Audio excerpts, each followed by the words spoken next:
je te raconte l'histoire Le cheval enchanté, un conte revisité des 1001 nuits. Dans une grande ville de Perse, le roi reçoit un jour 3 savants venus de pays lointains. Chacun d'eux présente alors un objet extraordinaire, espérant gagner la faveur du souverain. Le premier dévoile un pan d'or si réaliste qu'il semble prêt à s'envoler. Le second montre une trompette magique capable d'avertir des dangers.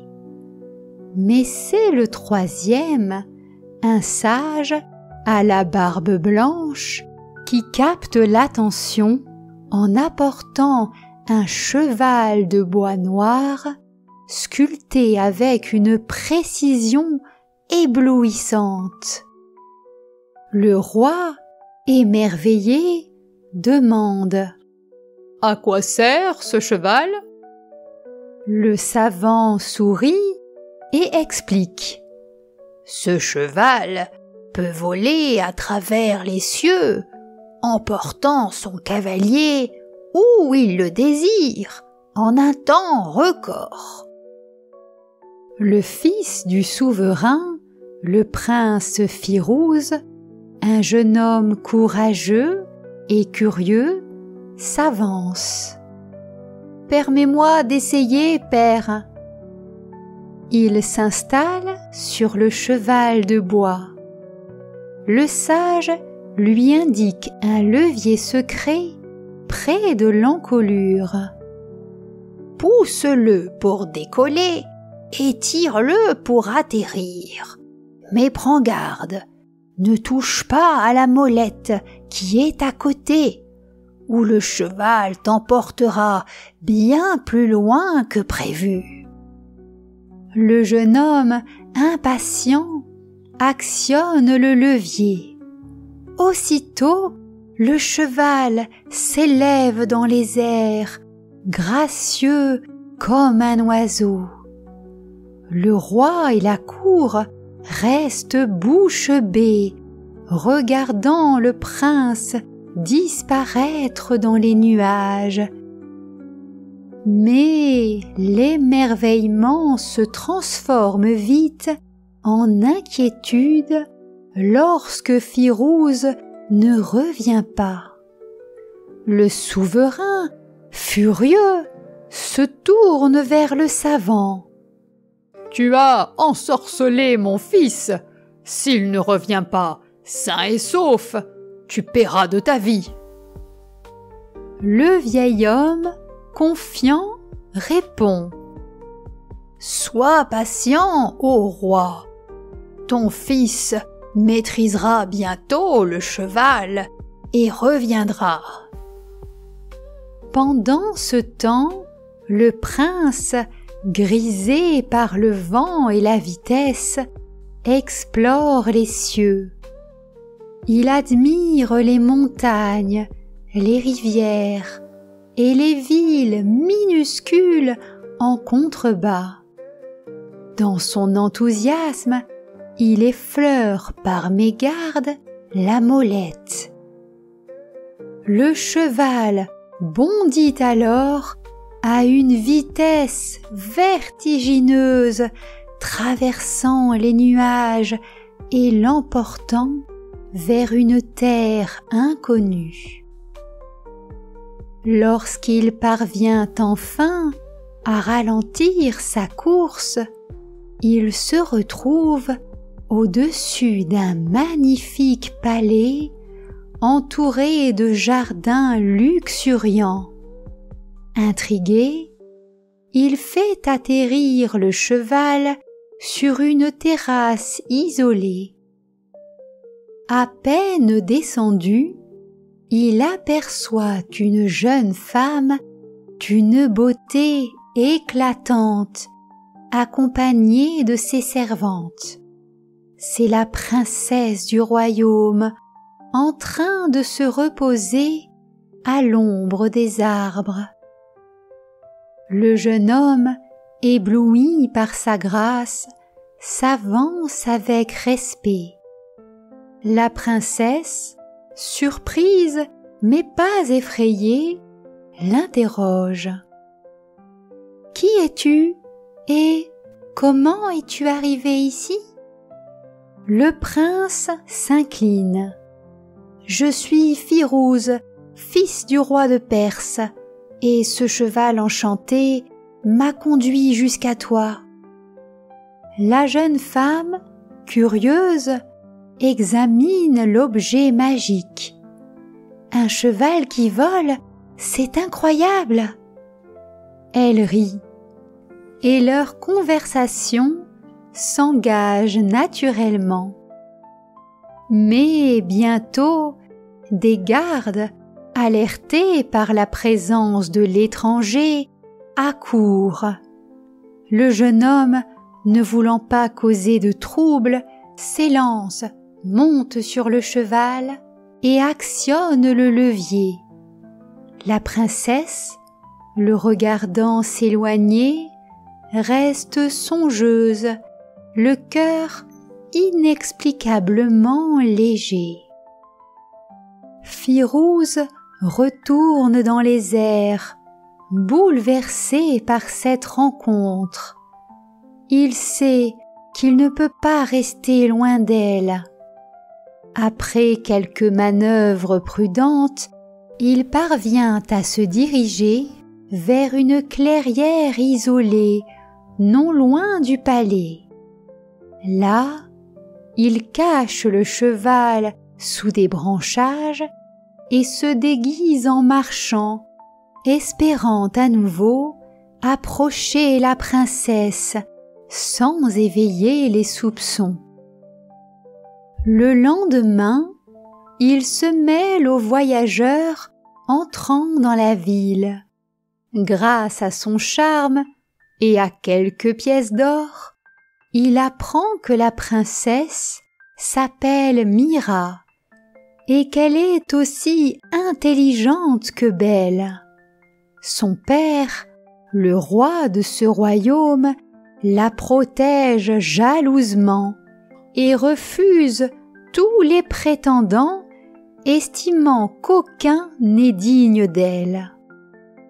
Le prince, déterminé, trouve un moyen d'entrer au palais en se présentant comme un érudit venu offrir des connaissances rares. Lorsqu'il est enfin admis en présence du roi, il impressionne la cour par son éloquence.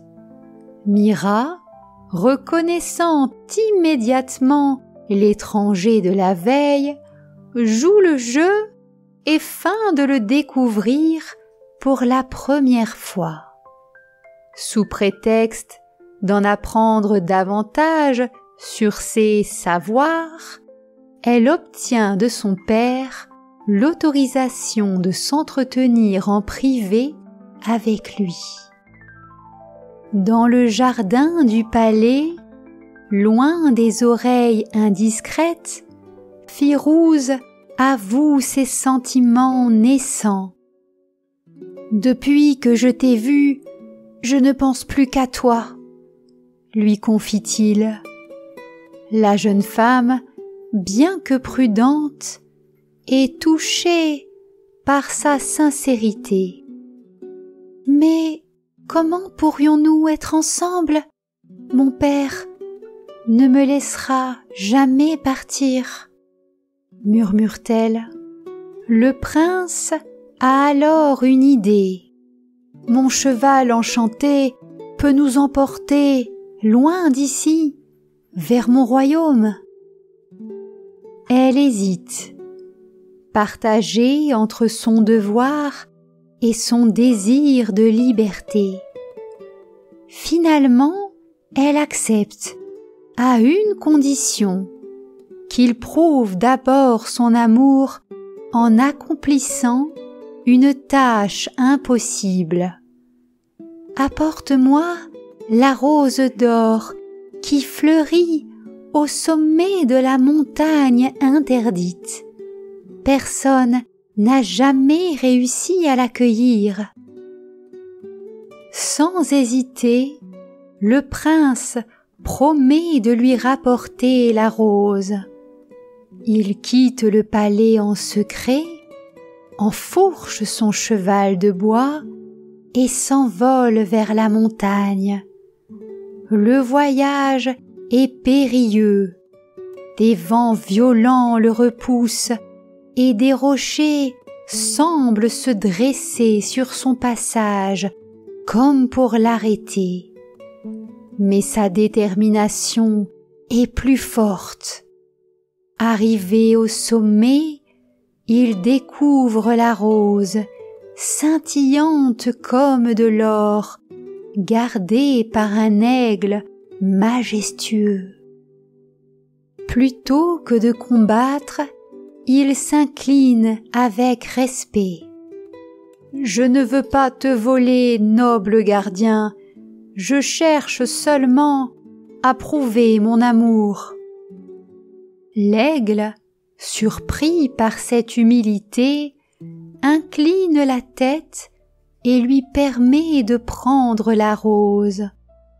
Le jeune homme, reconnaissant, promet de ne jamais oublier ce geste. Lorsqu'il revient au palais et offre la rose à Mira, celle-ci est émerveillée. « Tu as réussi là où tous ont échoué » murmure-t-elle. Son cœur est conquis. Elle accepte de le suivre, mais leur fuite ne sera pas simple. Les gardes veillent et le roi soupçonne déjà quelque chose. Cette même nuit, sous un ciel constellé d'étoiles, ils mettent secrètement leur plan à exécution. La princesse laisse derrière elle une lettre à son père, lui expliquant son choix avec tendresse, tandis que le prince prépare le cheval enchanté. Au moment où la lune se voile derrière un nuage, ils s'élancent ensemble sur le dos du cheval de bois. Mais leur départ n'est pas passé inaperçu. Un garde donne l'alarme. Le roi, fou de colère et de chagrin, ordonne à ses archers de poursuivre les fugitifs. Une pluie de flèches siffle autour d'eux alors qu'ils s'élèvent dans les airs. Firouz serre Mira contre lui, manœuvrant habilement pour éviter les projectiles.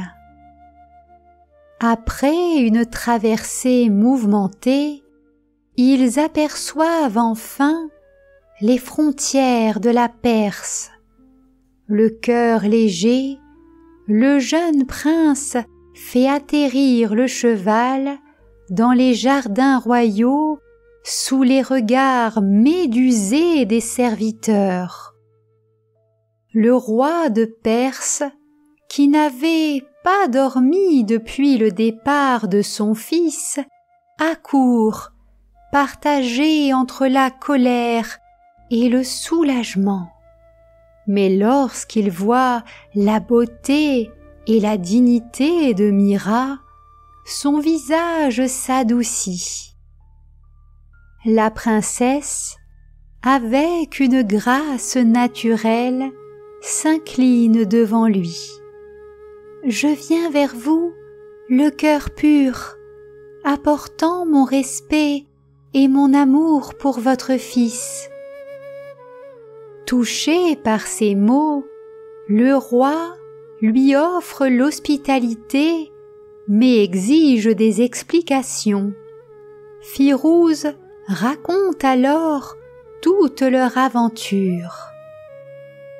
Le savant qui avait créé le cheval est finalement libéré. Pour sceller la paix entre les deux royaumes, des messagers sont envoyés au père de Mira, portant des cadeaux et des paroles d'apaisement. Après quelques semaines de négociations, une grande fête est organisée pour célébrer les noces des deux jeunes gens. Quant au cheval enchanté, le jeune homme demande au savant de lui ôter sa magie. Cet objet a accompli son destin en nous unissant, déclare-t-il, qu'il redevienne un simple cheval de bois, symbole de notre histoire. Des années plus tard, les enfants du prince et de la princesse joueront autour de cette sculpture, écoutant avec des yeux brillants le récit de l'aventure qui changea le cours de leur vie.